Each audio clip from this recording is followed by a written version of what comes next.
আসসালামু আলাইকুম।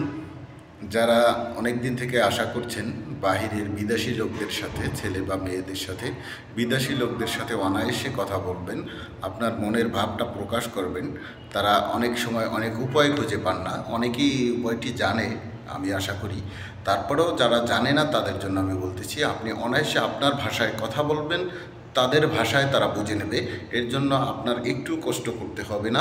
ছোট্ট একটি কাজ আছে, সেই কাজটি আপনি যদি করতে পারেন তাহলে অবশ্যই খুব দ্রুত আপনি আপনার মনের ভাষায় যা লিখবেন, যে ভাষায় লিখেন না কেন, আপনার মনের ভাষায় যা লিখবেন, অপর প্রান্তে যাকে উদ্দেশ্য করে দিচ্ছেন মেসেজটি, তার ভাষায় সে পৌঁছে যাবে। আপনাকে কোনো কষ্ট করতে হবে না, অন্য অ্যাপসের মাধ্যমে যেতে হবে না। চলুন তাহলে আমরা দেখে নিই সেই বিষয়টি। যে আমি আমার মোবাইল স্ক্রিনে রয়েছি, খেয়াল করবেন, লক্ষ্য করবেন আমার মোবাইল স্ক্রিনের দিকে এবং ভিডিওটি মনোযোগ সহকারে দেখবেন। যদি ভিডিওটি স্কিপ করেন তাহলে হয়তোবা কোনো অপশন বা কোনো গ্যাপ থাকতে পারে, পরবর্তীতে আবার ঝামেলায় পড়বেন। অতএব ভিডিওটি সম্পূর্ণ দেখবেন। আমি আমার হোয়াটসঅ্যাপে ঢুকলাম। আমার হোয়াটসঅ্যাপে ঢোকার পরে আমি যে কোনো একজনকে একটা মেসেজ করব। ধরুন আমাকেই আমি একটা মেসেজ করছি, দেখতে পাচ্ছেন আমি মেসেঞ্জার অপশনে ঢুকলাম। এখন আমি যে কোনো একটি ভাষায় আমি এটিকে পরিবর্তন করব বা লিখতে পারবো। আমি আমার একটি নির্দিষ্ট ভাষা সিলেক্ট করে নিচ্ছি। ধরুন এক্সাম্পল আমি আরবিতে লিখব, তাহলে কিন্তু আরবিতেই লেখা হবে। আমি এবারে আমার মাতৃভাষায় চলে যাব, বাংলাতে। এক্সাম্পল, ওয়েট করবেন। দেখতে পাচ্ছেন যে আমি আপনাদেরকে তীর চিহ্ন দিয়ে দেব দেখার জন্য, আপনারা খেয়াল করবেন। দেখতে পাচ্ছেন আমি এখানে লিখছি আপনি, আপনার, দেখতে পাচ্ছেন, আপনি খেয়াল করবেন যে আমি যা লিখছি তা কিন্তু ইংলিশে চলে আসছে। আপনার মতামত জানতে চাই, ইংলিশে কিন্তু চলে আসছে। আমি ইংলিশের অর্থ জানি বা না জানি আমার প্রয়োজন নেই, আমি তাকে আমার মনের ভাবটি বোঝাতে পেরেছি, এটাই আমার জন্য যথেষ্ট। আমি সেখানে যা লিখেছি যে আপনার মতামতটা আমি জানতে চাই, তা আমি কিন্তু বাংলাতেই লিখেছি, আমি ইংলিশে লিখিনি, বাংলাতে লিখেছি। সেখানে ইংলিশে পৌঁছে গেছে। দেখতে পাচ্ছেন, খেয়াল করছেন যে আমি নিচের ঘরে কলমটা নিচের ঘরে আনতে হবে। নিচের ঘরে আমি যা লিখবো উপরের ঘরে সেম লেখাটা ইংলিশে চলে আসবে, সেম লেখাটা ইংলিশে চলে আসছে।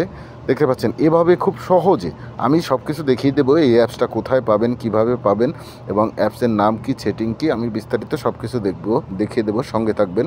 এভাবেই আপনি নিচের ঘরে যা কিছু মন চায় আপনি লিখবেন।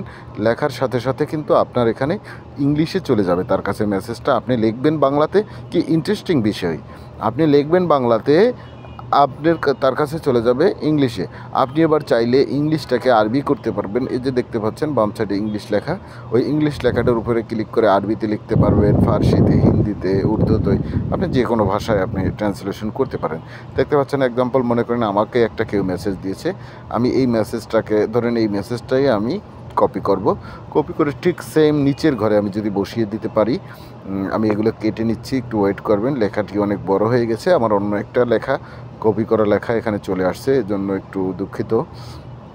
অনেক বড় একটা লেখা হয়ে গেছে। যে কোনো লেখা আপনি কপি করবেন, কপি করার পরে ঠিক নিচের ঘরে ট্রান্সলেশন নিচের ঘরে বসিয়ে দেবেন। আমি আপনাদেরকে একটু ওয়েট করেন, দেখাচ্ছি। কাটা হয়ে গেছে। তো এইখানে সাইডে বারে চাপ দেবেন। সাইডের যে এই যে চার কোণে একটা বার দেখা যাচ্ছে, এই বারের উপরে চাপ দেবেন। চাপ দেওয়ার পরে ট্রান্সলেশন করে ঘুরিয়ে দিতে পারবেন। এই যে তীর চিহ্নতে চাপ দিলে এই সাইডে ইংলিশ চলে আসছে, এই পাশে বাংলা। তো আপনি ইংলিশ যখন চলে আসবে, ইংলিশটা যখন ওই খালি ঘরে বসাবেন তখন উপরেরটা বাংলা হয়ে যাবে, আবার বাংলা খালি ঘরে বসালে ইংলিশ হয়ে যাবে। বুঝতে পারছেন সব কিছু? এভাবে আপনি হোয়াটসঅ্যাপ, মেসেঞ্জার, ইমো, ভাইবার, যে কোনো এনিওয়েতে আপনি যে কোনো জায়গায় আপনি লিখতে পারবেন এইভাবেই সেম। তো সেম আরও একটি বিষয় আছে, যদি আপনি এটা ব্যবহার করতে চান যে এখান থেকে একটু ঝামেলা হবে, কি গুগল ট্রান্সলেশন থেকে আপনি ট্রান্সলেশন করে কপি করে তারপরে ওখানে বসাতে হবে, তারপরে ওখান থেকে এনে তারপরে এখানে লিখতে হবে। এখন দেখা যায় উনি একটা মেসেজ করছে, সাথে সাথে আপনার উত্তর দেওয়া লাগবে। আপনি এখান থেকে লিখে তারপরে ওখানে উত্তর দিতে গেলে অনেকটাই সময় পার হবে আপনার। তো সময়টা সেভ হওয়ার জন্য সরাসরি যদি আমি মেসেজ অপশনে থেকে লিখতে পারি সেটা ভালো হয়। দেখুন এবার এই গুগল ট্রান্সলেশনটা আপনি কই পাবেন? ক্রোম ব্রাউজারে যাবেন, লিখবেন জি কিবোর্ড, কিবোর্ড, শুধু জি দিবেন, দিয়ে একটি স্পেস দেবেন, তারপরে কিবোর্ড লিখবেন। লেখার পরে আপনার কাছে যে কিবোর্ডটা চলে আসছে, এই কিবোর্ডটা আমার এখানে আপডেট চাচ্ছে, আপনাদের ওখানে ওপেন চাবে, যাদের ডাউনলোড করা নয় ওপেন করবেন। ওপেন করে আপনি শুধু ওপেন করার পরে যে অ্যালাউগুলো চাবে অ্যালাউগুলো দেবেন, হয়ে যাবে। আর এটা হচ্ছে জি ট্রান্সলেশন কিবোর্ড, যেটা দেখালেন, যেখান থেকে আপনি কপি করেও আনতে পারবেন। জি ট্রান্সলেশন কিবোর্ড, এখানে যত বড় লেখা দেন আপনি কপি হয়ে যাবে। কপি করার পরে আপনি বুঝতে পারবেন সেটা কী লেখছে, আবার এখানেই বাংলাতে লিখে ইংলিশে লিখে ইংলিশ করবেন, কপি করে নেবেন। এটা একটু ঝামেলার মনে হচ্ছে, তো সবচেয়ে সহজ হচ্ছে জি ট্রান্সলেশন, জি কিবোর্ড যেটা আছে, জি কিবোর্ডটাই আপনার কাছে সহজ। এটাও সেমভাবে গুগলে যাবেন, জি ট্রান্সলেশন লিখবেন, জি ট্রান্সলেশন লিখলে চলে আসবে। ধন্যবাদ। সব কিছু দেখতে পাচ্ছেন, এই সেম সিস্টেম খুব সহজেই, হয়তো আপনি দু একবার ব্যবহার করলে বুঝতে পারবেন। ধন্যবাদ সবাইকে।